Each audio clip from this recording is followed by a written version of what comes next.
Carole, ce matin, vous nous avez appelé pour nous dire que vous étiez malade. Et on a dit, mais comment on va faire sans vous? Et car c'est une grande professionnelle, elle vient directement s'installer sur le plateau. Oui, alors moi, le problème, c'est que je suis très hypocondriaque. Ce serait sympa que vous me disiez ce que vous avez vraiment. La grippe. La grippe. Ah, je vais rester à mon bureau, moi. J'ai 39 de fièvre. Si j'étais, merci, un peu de compassion, parce que lui, il n'en a eu aucune. Ah non, j'en ai, je suis prêt à prendre la température s'il faut. Hein. Mais vous voyez donc le mal. Si j'étais morte, comment vous auriez fait? Ah bon, on aurait fait une spéciale. On aurait fait une émission spéciale. Allez, installez-vous, je vous en prie, Carole. Vous avez somatisé de me voir. Ça, c'est les prémices d'un coup de foudre, vous êtes au courant? C'est comme ça qu'on démarre. Hein. Vous me mettez la fièvre, vous le savez. Hein. C'est pas la première fois que je vous le dis. C'est moi qui l'ai. Il y a plein de gens qui regardent l'émission qui sont en train de se dire « Mon Dieu, mon fantasme en pyjama à la télévision ». Vous mettez l'épisode Madame, c'est super.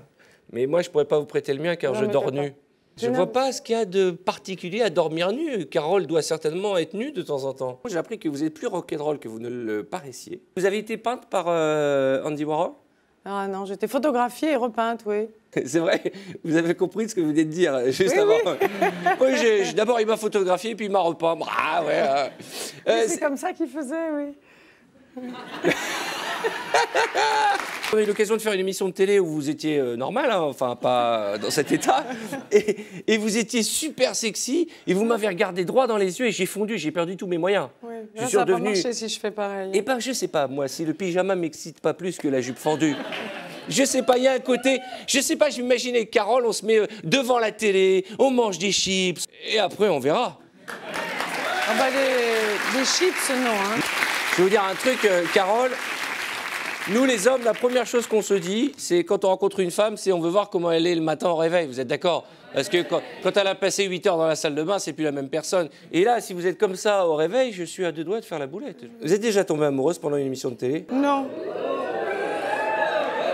L'émission n'est pas terminée. Puisque vous êtes une call girl dans le film, est-ce qu'un homme vous a déjà proposé de l'argent pour passer une nuit avec vous? Non, une femme. Ah, c'est encore plus excitant. Racontez-nous ça. Elle voulait m'acheter pour quelqu'un. Pour son mari?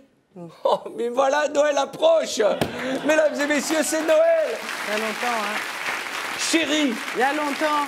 Si tu me regardes, chérie, ne m'achète pas une écharpe en cachemire.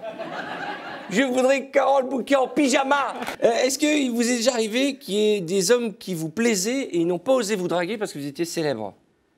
Ah oui, mais donc je suis pas au courant. Oui, c'est vrai, c'est pas con ce qu'elle vient de dire. Vous savez ce que je vais faire? Je vais prendre une pelle et je vais m'enterrer tout de suite. Là. Oui.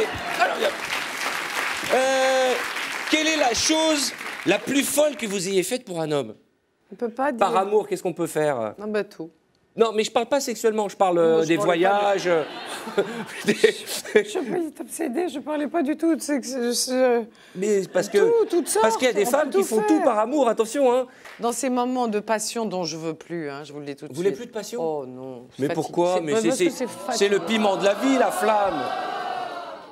Non, mais c'est parce que... Vous avez vu dans quel état ça? Mais c'est les médicaments, c'est les médicaments. Non, ça inhibe la libido, c'est toujours comme ça. Quel est le truc qu'un homme ne doit surtout pas faire au risque de cramer toutes ses chances avec vous? Être trop bien élevé. Ouais, non, mais vous avez raison. Les mecs parfaits, genre Brad Pitt, tout ça, ils servent à rien. Je suis entièrement d'accord avec vous. Mais il me séduit. Il ne trouve pas séduisant du tout. Mais moi non plus. Sa femme, je la trouve jolie. Qu'est-ce qui se passe? Vous êtes passé dans l'immeuble d'en face ou quoi, là? C'est les médicaments, vous êtes... Est-ce que vous êtes déjà arrivé d'éclater de rire à un moment où il fallait pas? Oui, si vous voyez ce que je veux dire. Très, très souvent. Ah bon? Parce que moi, ça me vexe vachement. Hein. Vous êtes en train de passer au stade de la reproduction et d'un coup, vous éclatez de rire. Mais vous parlez encore de ça? Il est obsédé? Bah d'abord, c'est une interview femme fatale. Vous êtes arrivé de rire, oui, si. Si. Voilà. C'est très humiliant pour un mec de rire quand on... Oui, j'imagine. Moi, la pire humiliation, je crois que c'est la première fois où j'ai fait l'amour. Juste après, je me suis levé dans ses bras.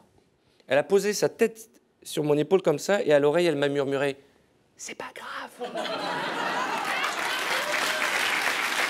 Je dis « Comment ça, t'as pas aimé ?» Elle m'a dit « Si. » Je dis « Bah ne me remercie pas, tout le plaisir était pour moi. » Elle m'a dit « Bah oui, j'ai vu. »